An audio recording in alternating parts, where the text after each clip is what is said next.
Rohingya ক্রাইসিসটা global যে ডিসকাশনের ম্যাপের থেকে আসলে দূরে চলে গিয়েছিল, মানুষের মেমোরিতেই ছিল না যে এটা একটা বড় একটা ক্রাইসিস, বড় একটা হিউম্যানিটেরিয়ান ক্রাইসিস।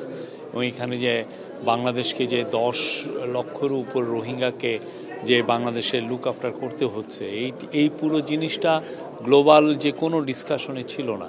তো প্রফেসর ইউনূস যখনই ইন্টারিম গভর্নমেন্ট টেক ওভার করলো, তারপরে থেকে উনি যেটা করলেন যে উনি একটা অফিস তৈরি করলেন, যে হাই রিপ্রেজেন্টেটিভের অফিস রোহিঙ্গা জন্য, যাতে এই ক্রাইসিসটা পুরো আবার নিয়ে যাতে পুরো বিশ্বব্যাপী এটা নিয়ে যাতে তুলে ধরা হয় যে এইটা যে এতগুলো লোক সাফার করছে, এটা গ্লোবাল পৃথিবীর মানে একটা বড় রকমের একটা হিউম্যানিটেরিয়ান ক্রাইসিস, এবং এটা যে একটা রিজিওনাল ক্রাইসিসের রূপ নিতে পারে, এবং এটার থেকে যে একটা বড় রকমের সিকিউরিটি সমস্যা তৈরি হতে পারে, এই জিনিসটা উনি বারবার জানাতে চাচ্ছেন। এই আলোকে আপনি গত ইউনাইটেড নেশনের জেনারেল অ্যাসেম্বলিতে উনি বক্তব্য রেখেছেন, এবং ওনার মুভের কারণে ওনার রিকোয়েস্টে ইউএন একটা রেজুলেশন অ্যাডপ্ট করেছে। এই রেজুলেশন অ্যাডপ্ট করার কারণে ইউএন এই যে সেপ্টেম্বরে একটা ওরা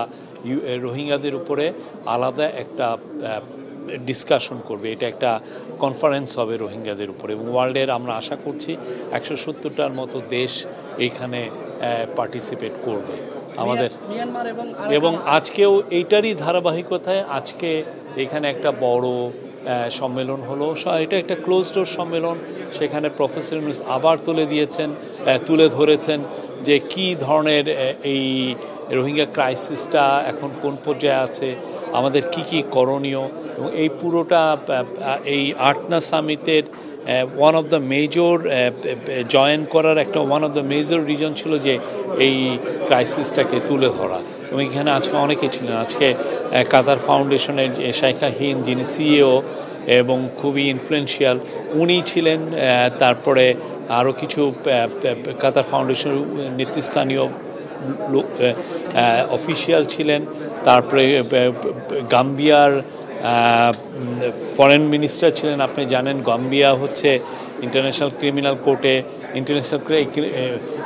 ইন্টারন্যাশনাল কোর্টে যেখানে মায়ানমারকে জেনোসাইডের জন্য অ্যাকিউজ করা হয়েছে, গাম্বিয়ার কিন্তু ওআইসির হয়ে ওরাও একটা পার্টি হয়েছেন এটাতে, এই কেসটাতে। তো গাম্বিয়ার এখানে একটা রোল আছে। গাম্বিয়াও তুলে ধরেছেন যে না, এই ক্রাইসিসটা আসলে সবাইকে নিয়ে বলতে হবে, এটা নিয়ে বারবার বলতে হবে, এবং এই লোকদলকে ভুলে যাওয়া চলবে না। এবং এই আজকে প্রফেসর ইউনূস এটা বলেছেন, আমাদের ন্যাশনাল সিকিউরিটি অ্যাডভাইজার এবং আমাদের যিনি high representative of Rohingya affairs doctor Khalilur Rahman, উনি কথা বলেছেন। জাপানি একজন এক্সপার্ট ছিলেন, উনি কথা বলেছেন, এবং অন্যান্য অফিসিয়ালরা বলেছেন। এটা একটা খুবই, আমি বলবো যে সফল একটা প্রোগ্রাম ছিল, এবং আমরা আশা করছি পুরো স্লোলি বা স্টিলিলি আমরা বলবো যে এই ক্রাইসিসটা নিয়ে আবার কথাবার্তা, ইন্টারন্যাশনালি কথাবার্তা হচ্ছে। এবং এটার একটা বড় আমরা সাফল্য পেয়েছি বিমস্টেক মিটিংয়ে, যেখানে আমাদের হাই রিপ্রেজেন্টেটিভের সাথে মায়ানমার ফরেন মিনিস্টারের একটা কথা হয়েছে। ওইখানে মায়ানমার ফরেন মিনিস্টার কিন্তু জানিয়েছেন যে তারা 1,80,000 রোহিঙ্গার কে তারা ক্লিয়ারেন্স দিয়েছে তারা যে রোহিঙ্গা।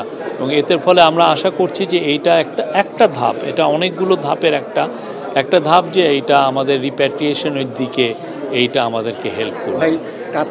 কাতারের দিক থেকে আমাদের রোহিঙ্গা পিসফুল রিপ্যাট্রিয়েশনের ক্ষেত্রে কাতারের দিক থেকে কাতার ফাউন্ডেশন তো আমাদেরকে অনেক হেল্প করছে। কাতার ফাউন্ডেশন ওইখানে এলপিজি যেটা রোহিঙ্গাদেরকে আমরা দেই, আপনি জানেন আশেপাশে খুব ক্রিটিক্যাল বন ছিল এই রোহিঙ্গা ক্যাম্পের। এখন এই বনকে আমাদের যদি সেভ করতে হয়, সেই জন্য আমাদের ব্যবস্থা নিয়েছি যাতে রোহিঙ্গারা যাতে এলপিজি দিয়ে তাদের কুকিং কাজগুলো করতে পারে। তো এলপিজি যারা দিচ্ছেন পুরো বিশ্বে অনেকে ফান্ডিংটা করছেন, তার মধ্যে কাতার ফাউন্ডেশন একটা মেজর ফান্ড, কাতার চ্যারিটি, কাতার ফাউন্ডেশন এখানে মেজর, ওরা হেলথে অনেক ইনভেস্ট করছেন। কাতার আমাদেরকে প্রচুর এখানে সাহায্য করছেন, এবং আমরা মনে করছি যে এই সাহায্যটা সামনে কন্টিনিউ করবে এবং আরও বাড়বে। আমাদের কাতারের যে এলপিজি যে চুক্তি এটা কি আরো দীর্ঘমেয়াদী হওয়ার সম্ভাবনা আছে?